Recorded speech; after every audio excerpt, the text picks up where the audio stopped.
Leadership turmoil has become a defining feature of Australian politics, particularly within the Liberal Party. The past year has seen a wave of changes, with moderate women rising to the top of the key states and federal leader Susan Ley facing ongoing speculation about her position. This turbulence reflects deeper changes. The party struggle to remain relevant, its internal division, in its quest to reconnect with voters, especially women and young people. The most dramatic shift occurred in New South Wales, where Kelly Sloan was elected unopposed as the new opposition leader after Mark Speakman stepped down. Sloan's elevation is significant not just because she is a woman, but because she represents a moderate, pragmatic approach.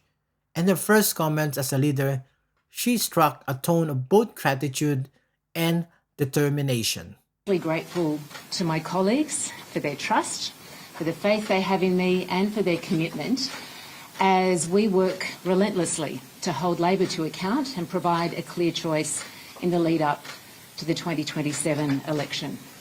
But beyond the political mechanics, Sloan signaled something more fundamental, a shift in priorities and messaging.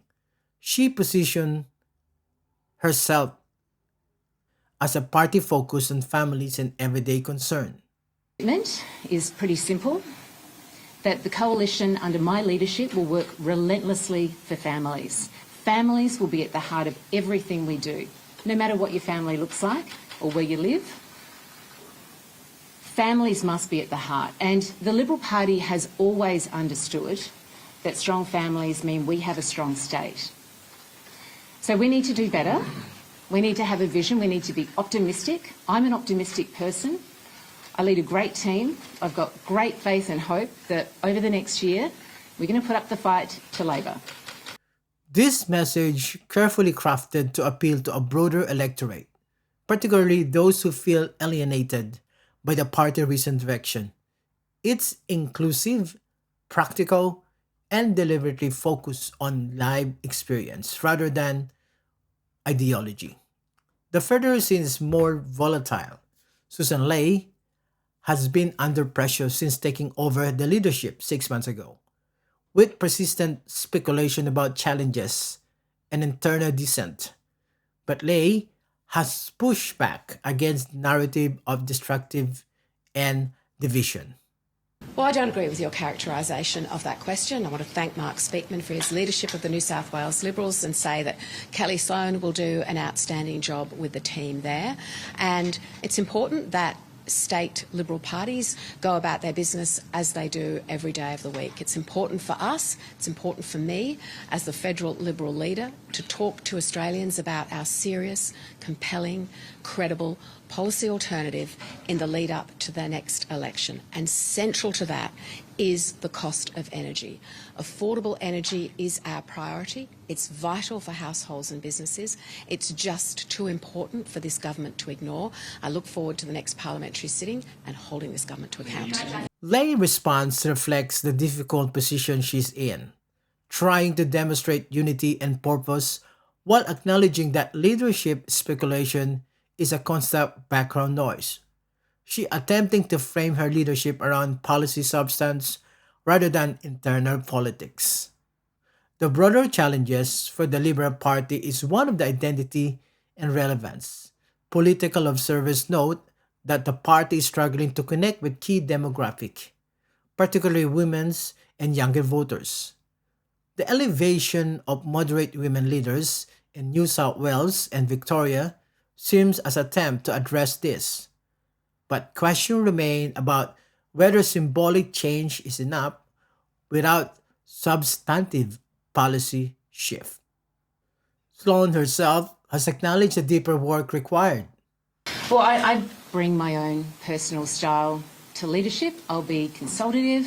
I'll try to remain myself, be authentic, listen to people. You know, we've got to do a better job of telling our story and reminding the people of New South Wales what we stand for. Mark did a great job. I'm in the role now and I'm forward focused on families in New South Wales, cost of living pressures, housing, transport, health, all the nuts and bolts of state government that we should be delivering, but we're not seeing in this state. This perhaps the crux of the Liberal Party's challenge. How does a center-right party maintain its traditional base while appealing to changing electorate? How does it balance economic conservatism with social moderation? How does it remain relevant to younger, more diverse voters while keeping its core constituent engaged?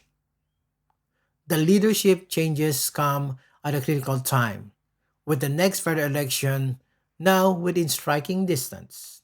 The party's ability to represent a united front and a clear alternative to the government will be crucial. More fundamentally, its need to answer the question: what does the Liberal Party stand for 2025? As the party navigates this period of renewal, the focus will be on whether it can overcome its internal division and reconnect with the Australian public. The outcome will shape not just the party future, but the broader political landscape. And untimely, the choices available to voters at the next election. This is Mika Santos. Welcome to Inside OSPO.